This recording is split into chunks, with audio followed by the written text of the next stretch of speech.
Nah, tulisan-tulisan itu bukan kitab suci namanya. Yang nyebut itu kitab suci adalah orang Kristen.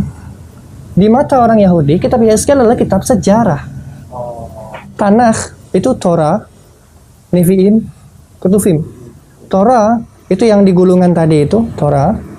Ini suci, isinya perintah dan larangan. Ya bersunat, ya menikah dan lain-lain itu ada di sini perintah ini. Nevi'im itu insiden-insiden yang terjadi di zaman itu ataupun ramalan nubuatan untuk masa yang mendatang. Jadi kalau kamu berbuat begini nanti akan terjadi seperti ini. Kalau kamu berbuat gini nanti akan terjadi seperti ini. Itu namanya Nevi'im. Ketuvim itu isinya adalah tata krama dan moralitas. Sejarah, tata krama dan moralitas. Jadi cuman itu isinya.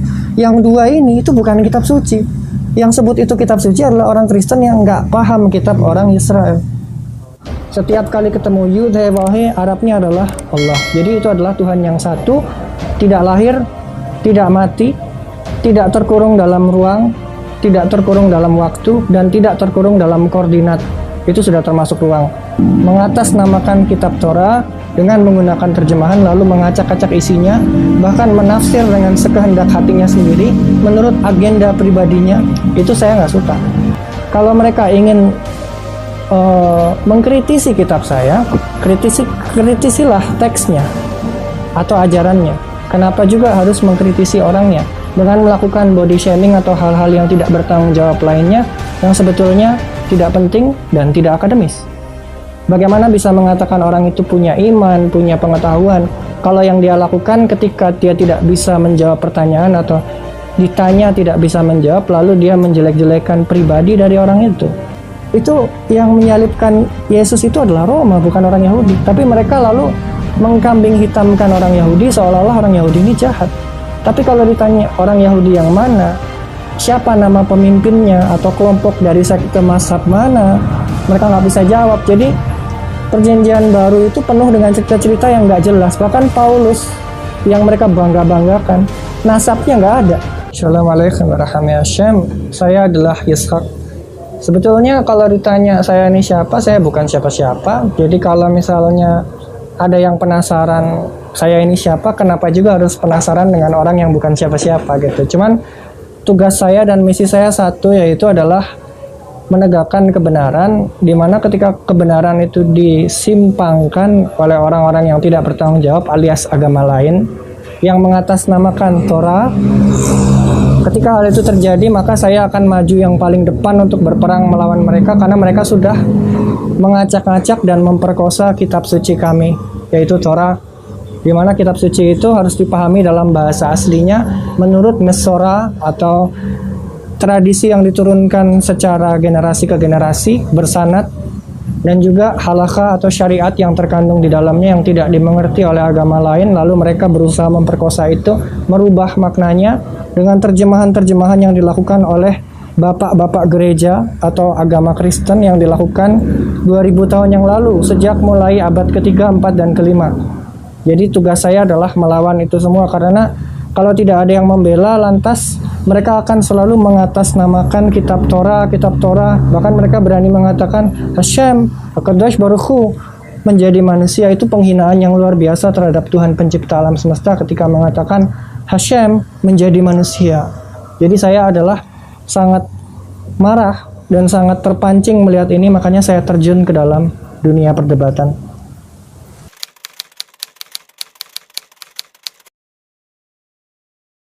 Again, kalau dibilang pakar, seseorang itu masih butuh belajar terus sampai dia mati. Nggak ada selesainya belajar itu. Yang ada adalah progres peningkatan. Kalau ditanya siapa Mori saya cuma bisa bilang Mori Mikhael. Nama lengkapnya nggak akan mungkin saya sebutkan. Kenapa? Karena orang-orang Kristen kalau kita sebutkan namanya, nanti dia akan searching orang ini, biografinya, biodatanya di mana, lalu mengolok-ngolok orang tersebut. Padahal saya sangat menghormati beliau. Yang jelas beliau tinggal di Beit Shemesh di Israel.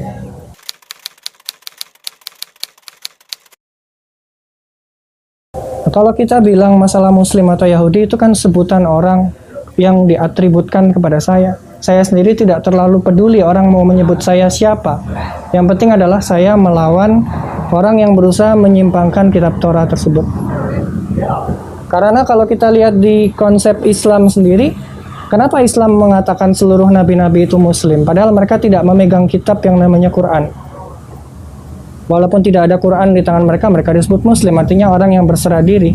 Di dalam istilah Torah, ada satu istilah yang hampir menyerupai itu. Di istilahnya shomer miswot. Shomer menjaga, miswot perintah-perintah. Nah, kalau orang yang melakukan Torah disebut sadiq, atau orang yang salih, atau orang yang benar gitu. Tapi kalau orang yang melanggar Torah disebut rasya, orang yang jahat.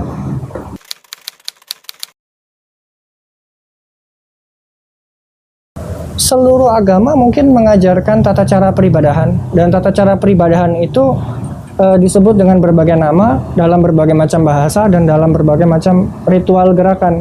Jadi kalau ditanya apakah orang Bani Israel melakukan sholat itu bahasa Arab untuk berdoa. Orang Israel melakukan tasillah dari kata mitpalel itu berdoa, meminta sesuatu. Tapi kalau tasillah itu adalah ritual gerakannya untuk melakukan, kalau kita nyebut dalam bahasa Indonesia itu istilahnya penghormatan, pemujaan, dan juga peribadahan kepada Sang Tuhan itu. Yang disebut ibadah, itu bahasa Ibraninya avodah. Avodah itu artinya beribadah, bisa juga artinya kerja. Jadi kalau kita ditanya apakah Bani Israel melakukan avodah, jawabannya adalah iya.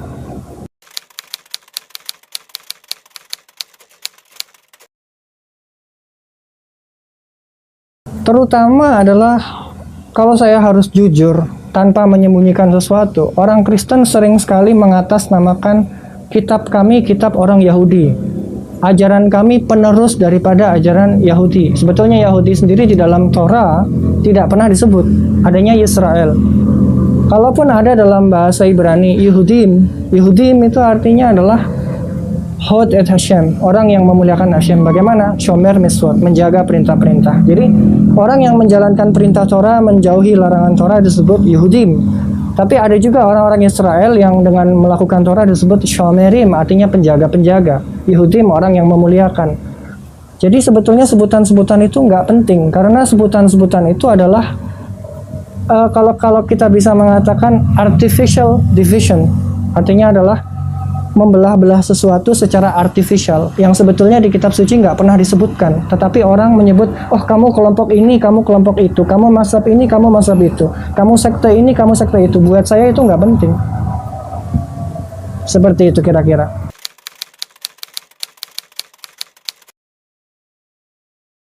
Oke, di dalam Torah itu menceritakan tentang penciptaan alam semesta. Dilakukan oleh siapa? Hashem. Dalam huruf Ibrani tulisannya Yud He Vav He. Kalau diterjemahkan, bukan diterjemahkan, disejajarkan ke dalam bahasa Arab, maka menjadi Alif Lam Lam Ha atau Allah. Setiap kali ketemu Yud He Vav He, Arabnya adalah Allah. Jadi itu adalah Tuhan yang satu, tidak lahir, tidak mati, tidak terkurung dalam ruang, tidak terkurung dalam waktu, dan tidak terkurung dalam koordinat. Itu sudah termasuk ruang. Jadi kalau dibilang Tuhan ada di mana, itu pertanyaan yang salah, karena Tuhan ada di mana-mana dalam arti tidak terbatasnya itu, Ein Sof. Jadi tidak bisa disamakan antara Tuhan pencipta alam semesta, Haboreh Alam, dengan manusia yang adalah makhluk atau beria. Seperti itu.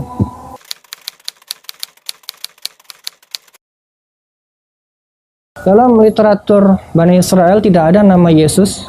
Kalaupun ada nama Yehoshua, Hosea, lalu Yeshua dalam bentuk Aramaiknya, atau disebut Lashon Arami. Tapi kalau kita mengacu pada nama secara lafal, Yesus tidak dikenal di Israel. Menurut kami karena dia ini sosok yang tidak ada dalam kenyataan dan sejarah kami. Dalam dunia ini dia nggak pernah lahir dan nggak pernah ada, melainkan hanya tulisan di kertas. Jadi kami anggap dia nggak ada.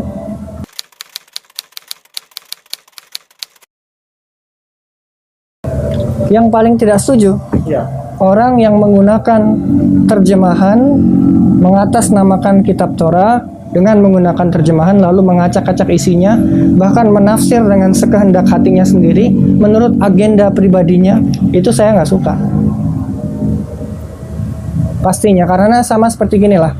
Adakah orang Islam yang suka Qur'annya ditafsir sembarangan oleh agama lain tanpa menggunakan pengajaran yang bersanad itu?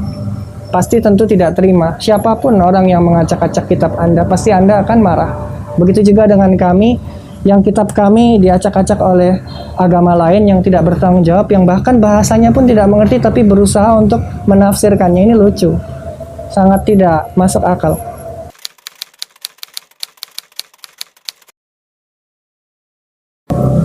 Saya tidak bisa berbahasa Ibrani, bahasa Arab saya nggak bisa gitu. Ini lo medaber Arvit.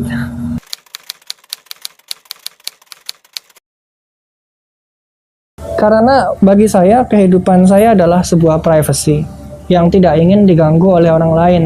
Nah, kalau kita memang ingin mengkritisi suatu ajaran atau suatu perilaku dari kelompok lain karena mereka mulai duluan. Tetapi kalau mereka ingin mengkritisi kitab saya, kritisilah teksnya atau ajarannya. Kenapa juga harus mengkritisi orangnya dengan melakukan body shaming atau hal-hal yang tidak bertanggung jawab lainnya yang sebetulnya tidak penting dan tidak akademis? Bagaimana bisa mengatakan orang itu punya iman, punya pengetahuan, kalau yang dia lakukan ketika dia tidak bisa menjawab pertanyaan atau ditanya tidak bisa menjawab, lalu dia menjelek-jelekan pribadi dari orang itu. Untuk apa? Diladeni orang seperti itu.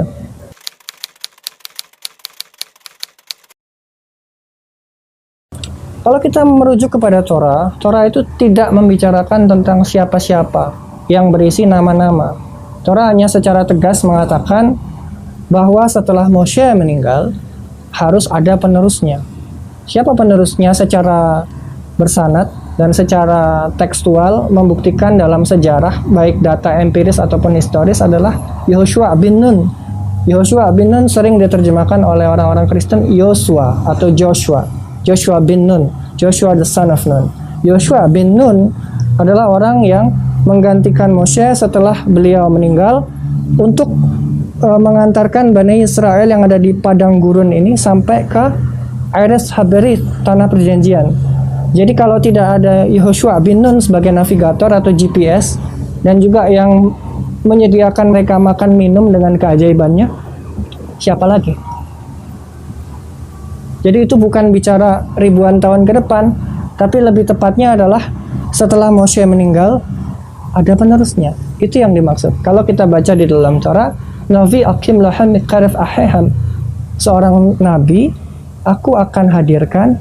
Jadi Akim, aku akan menegakkan. Menegakkan itu bukan berarti dia mati lalu dia dihidupkan, bukan. Maksudnya menegakkan itu menghadirkan. Aku akan menegakkan seorang nabi di antara kalian dari kakak-kakak pria mereka. Itu teksnya. Bla bla bla, seterusnya kamoka seperti dirimu dan lain-lain. Barang siapa yang tidak mengikuti perkataannya, maksudnya adalah perintahnya dari nabi itu, orang itu nanti akan dituntut. Kalau nggak di dunia ya berarti di akhirat. Tapi dalam pengertiannya, Bani Israel harus tunduk kepada nabi yang hidup. Karena waktu itu kan posisinya Yehoshua bin Nun ini hidup dan menjadi nabi mereka. Jadi apapun yang dia perintahkan itu wajib untuk diikuti. Kalau enggak, akan dianggap sebagai pembangkang atau orang yang melawan gitu.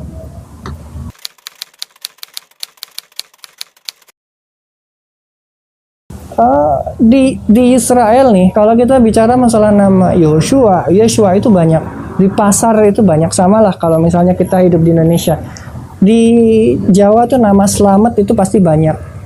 Nama Budi, nama Joko itu pasti banyak kita bisa temukan karena itu nama yang sangat umum. Bahkan nama Ahmad, Muhammad itu juga banyak sekali di kalangan orang Islam di Indonesia. Jadi Muhammad yang mana nih? Banyak nih kan.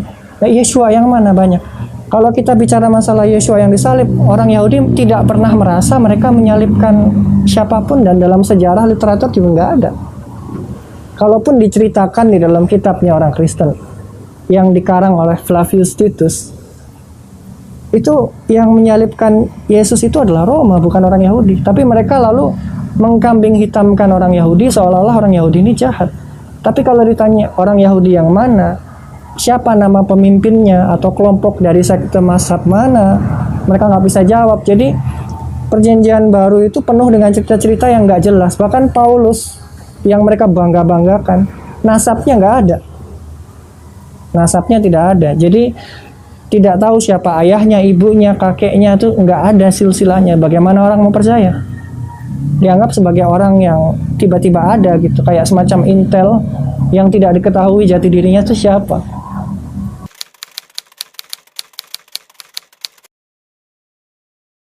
Tidak ada, karena di dalam Torah dikatakan lo yiyalakha alaihim ahrim alfanai, tidak akan ada padamu sesembahan atau kekuatan lain di hadapan wajahku. Wajahku itu maksudnya kehadiran Hashem, Syekhinat El. Jadi kalau kita bicara masalah Trinity nggak mungkin, karena Syama Israel Hashem Elohim Hashem Ahad. Dengarlah Israel, Hashem adalah otoritas kami atau ilah kami, Hashem adalah satu. A'lam ya Israel annallaha rabbuna Allahul wahid, kalau di dalam kitab Targum Raf Sa'adiyah Gaon. Targum Raf Sa'adiyah Gaon di Lashon Arabit itu artinya adalah Torah dalam bahasa Arab yang diterjemahkan oleh orang Yahudi yang berbahasa Arab. Gitu. Jadi manuskripnya ada dua, satu Targum Raf Sa'adiyah Gaon, satunya adalah Targum yang diproduksi di Israel Utara oleh kaum Shomeri.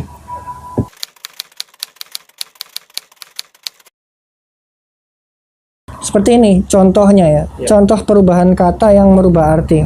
Kalau kita lihat di kitabnya orang Kristen Keluaran 24 ayat 12, itu kalau kita baca di bahasa Indonesianya, Tuhan berfirman kepada Musa, naiklah menghadap aku ke atas gunung dan tinggallah di sana, maka aku akan memberikan kepadamu loh batu, yakni hukum dan perintah yang telah kutuliskan untuk diajarkan kepada mereka. Ini adalah penyimpangan. Karena dalam bahasa aslinya Wayomer Hashem al-Moshe, dan Hashem mengucapkan kepada Moshe, Ale elai hahara, naiklah kepadaku di gunung, wahye Syam, dan tinggallah di sana atau adalah di sana, wa'adna lakha, dan aku akan memberikan kepadamu etlukhot ha'adhan, lukhot yang terbuat dari batu. Maksudnya lukhot batu karena ada dua, jadi disebutnya lukhot. Wahat Torah, dan Torah. Wahamiswa, dan perintah tunggal. Kenapa tunggal? Kenapa bukan miswat? Ada penjelasannya. Asyar qatafti lahurtham, yang aku telah tuliskan untuk menginstruksikan mereka. Nah, di sini ada kata hat-Torah dirubah di sini jadi hukum. Padahal hukum itu definisinya luas dalam bahasa Ibrani. Mishpatim itu artinya hukum keadilan atau hukum-hukum keadilan. Itu kalau orang melanggar hukum yang berkaitan dengan kriminalitas, pasti dia masuk pengadilan untuk dihakimi. Nah, hukum itu namanya mishpatim. Nah, kalau di sini Torah diterjemahkan sebagai hukum, itu keliru karena Torah artinya instruksi. Instruksi yang bagaimana? 248 perintah dan 365 larangan yang ada di dalam Torah. Termasuk dari 365 diambil 5, dari 248 diambil 5, itu jadi 10 perkataan. Aseret hadavarim. Atau kalau orang Kristen sering menyebutnya the Ten Commandments.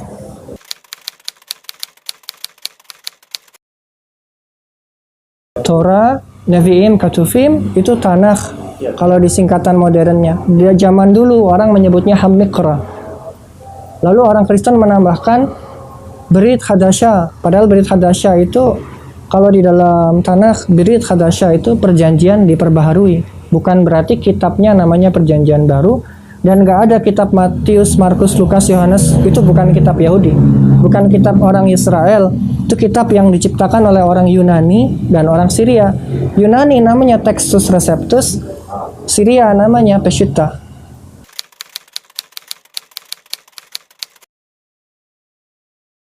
Secara konsep logika, perjanjian baru itu tidak bisa berpijak tanpa Torah.